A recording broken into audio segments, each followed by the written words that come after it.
नमस्कार। धार्मिक रतन चैनल में आपका स्वागत है। जैसा कि आप जानते हैं, इस चैनल के माध्यम द्वारा हम आजकल श्रीमद् भागवत की पवित्र कथा धारावाहिक रूप में प्रस्तुत कर रहे हैं। आज 16वां प्रकरण शुरू हो रहा है, जिसमें कि छठे स्कंद की कथा चल रही है। एक समय की बात है कि देवगुरु बृहस्पति इंद्र से नाराज हो गए। इंद्र के मनाने पर वो नहीं माने और वहाँ से अंतर्ध्यान हो गए। तब इंद्र ने ब्रह्मा जी को बताया। ब्रह्मा जी ने उन्हें कहा कि तुम जा कर के कुछ समय के लिए त्वष्टा को अपना गुरु बनाओ। इंद्र ने आकर के त्वष्टा से प्रार्थना की। त्वष्टा ने कहा कि नहीं, मैं आपका गुरु नहीं बनना चाहता हूँ। इंद्र के बहुत प्रार्थना करने पर त्वष्टा ने अपने पुत्र विश्वरूप को इंद्र के साथ भेज दिया। विश्वरूप ने आकर के इंद्र को नारायण कवच की शिक्षा दी। नारायण कवच सभी भयों से मुक्ति दिलाने वाला है और प्रत्येक युद्ध में विजय दिलाने वाला है। नारायण कवच का अभ्यास करने से इंद्र और बलशाली हो गए। अब उन्होंने सोचा कि हमें दैत्यों को परास्त करने के लिए एक यज्ञ करना चाहिए। इसके लिए उन्होंने विश्वरूप को कहा कि हम यज्ञ करेंगे। यज्ञ का आयोजन किया गया। उस समय एक दैत्य ने आकर के विश्वरूप के कान में कहा कि तुम्हारी माता दैत्यों की संतान थी, अतः तुम्हें यज्ञ कराते समय हमारा भी ध्यान रखना चाहिए। यह सोचकर विश्वरूप ने यज्ञ कराते समय और आहुतियाँ देते समय एक आहुति दैत्यों के नाम की भी डालनी शुरू कर दी, जिसका परिणाम यह हुआ कि यज्ञ तो समाप्त हो गया, परंतु उसका कोई फल नहीं निकला। इंद्र ने जब खोजबीन की तो उसे पता चला कि यह विश्वरूप की दैत्यों के नाम की आहुति देने के कारण हुआ है। तब इंद्र ने विश्वरूप की गर्दन उड़ा दी। जब त्वष्टा को यह मालूम हुआ कि इंद्र ने उनके पुत्र विश्वरूप की हत्या कर दी है, तो त्वष्टा बहुत क्रोधित हुए और उन्होंने भी एक यज्ञ आयोजन किया ताकि उससे इंद्र को मारने वाला पुत्र उत्पन्न हो सके। परंतु त्वष्टा क्रोध में मंत्र बोलते समय मंत्र उल्टा बोल गए, जिसका कि अर्थ निकला कि इस यज्ञ से जो पुत्र उत्पन्न हो वह इंद्र के द्वारा मारा जाए। उस यज्ञ के पूर्ण होने के बाद उसमें से भयंकर असुर वत्रासुर की उत्पत्ति हुई। त्वष्टा ने वत्रासुर को इंद्र को मारने के लिए भेज दिया। दैत्यों और देवताओं में भयंकर युद्ध हुआ। इंद्र ने वत्रासुर से बहुत भारी युद्ध किया, परंतु वत्रासुर का वध नहीं हो सका। तब ब्रह्मा जी और इंद्र ने मिलकर के भगवान विष्णु से इसका कारण पूछा। तो भगवान विष्णु ने बताया कि वत्रासुर का वध करने के लिए तुम्हें महर्षि दधीचि की हड्डियां लेनी होंगी और उनसे एक वज्र बनाओ और उसी वज्र के द्वारा वत्रासुर का वध हो सकेगा। यह जान करके इंद्र स्वयं दधीचि ऋषि के पास गए और उन्होंने उनसे उनकी हड्डियां मांगी। दधीचि ऋषि ने कहा कि आप तो बहुत ही लालची हो, अपने हित के लिए आप मेरी मृत्यु करना चाहते हो। तब इंद्र ने उनसे प्रार्थना की कि संतों का जीवन ही दूसरों के परोपकार के लिए होता है और भगवान विष्णु ने हमें यह सलाह दी है, इसीलिए मैं आपके पास आया हूँ। यह सुनकर के दधीचि ऋषि ने कहा कि मैं तो सिर्फ तुम्हें देख रहा था, अतः मैं हंसते हंसते तुम्हें यह अपनी हड्डियाँ दे रहा हूँ, आप इससे वज्र बनाओ। इस प्रकार दधीचि ऋषि ने अपने जीवन का सर्वोच्च दान कर दिया और उनकी हड्डियों से इंद्र ने वज्र बनाया और पुनः वह युद्ध भूमि में वत्रासुर के सामने आ डटा।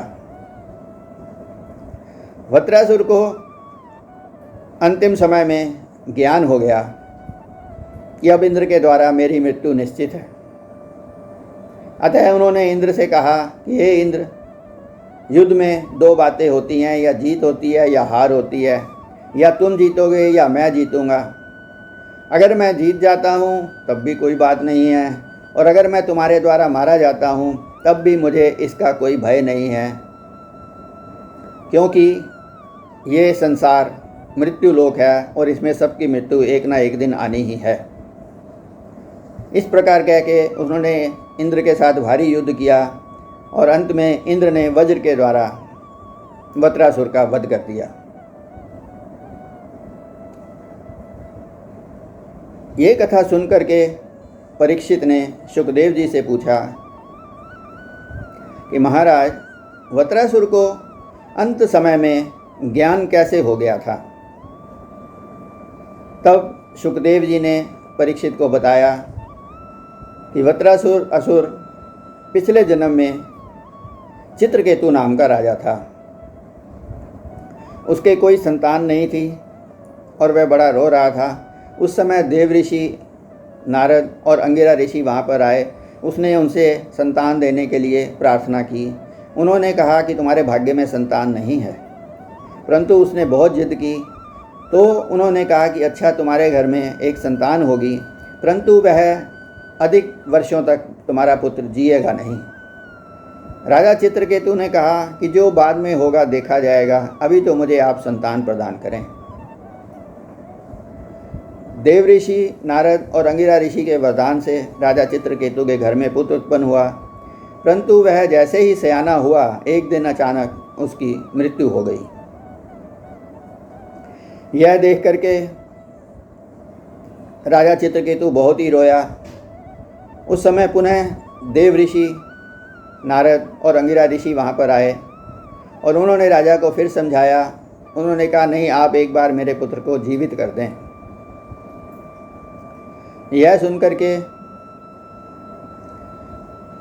देव ऋषि नारद और अंगिरा ऋषि ने उसके पुत्र की आत्मा को बुला करके सामने खड़ा कर दिया और कहा कि तुम्हारे पिता बहुत व्याकुल हैं, तुम वापस आ जाओ। तब उस आत्मा ने कहा कि कौन किसका पिता और कौन किसका पुत्र? मैं तो राजा चित्रकेतु का पुराना शत्रु हूँ और मैं इससे अपना पिछले जन्म का बदला लेने के लिए इसका पुत्र बन करके आया था, और अब यह पुत्र मोह में रोता रहेगा, यही मेरा बदला लेना है। यह सुनकर के चित्रकेतु को भी ज्ञान प्राप्त हो गया और उन्होंने भगवान शंकर की और बहुत तपस्या करी, और इसके बाद उनको एक विमान मिला। उस विमान में बैठ करके वह जा रहे थे। उन्होंने देखा पर्वत के ऊपर शंकर जी और पार्वती जी बैठे हैं और पार्वती जी शंकर जी की गोद में बैठी हैं। यह देख करके वह हंसे और उन्होंने कहा कि भगवान शंकर ही अगर इस तरह से पत्नी को गोद में बिठाएंगे तो आम आदमी क्या करेगा। उसकी यह बात सुनकर के पार्वती जी को क्रोध आ गया और उन्होंने चित्रकेतु को श्राप दिया कि तुम असुर हो जाओ।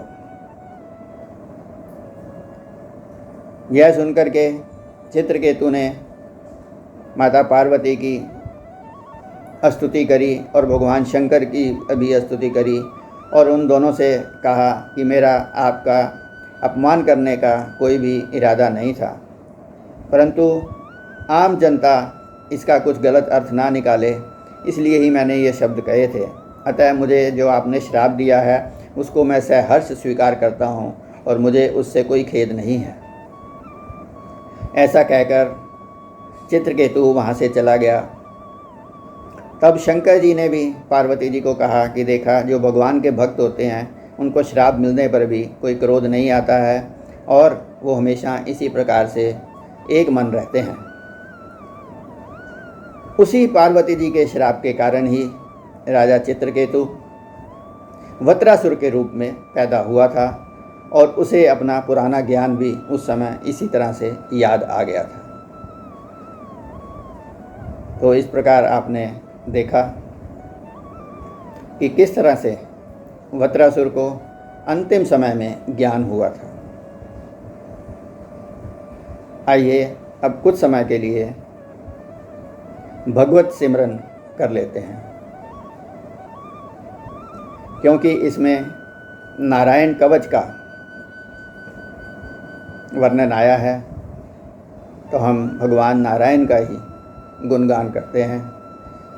श्रीमन्नारायण नारायण नारायण, श्रीमन्नारायण नारायण नारायण, श्रीमन्नारायण नारायण नारायण, श्रीमन्नारायण नारायण नारायण, श्रीमन्नारायण नारायण नारायण, श्रीमन्नारायण नारायण नारायण, श्रीमन्नारायण नारायण नारायण, श्रीमन्नारायण नारायण नारायण, श्रीमन्नारायण नारायण नारायण, श्रीमन्नारायण नारायण नारायण, श्रीमन्नारायण नारायण नारायण।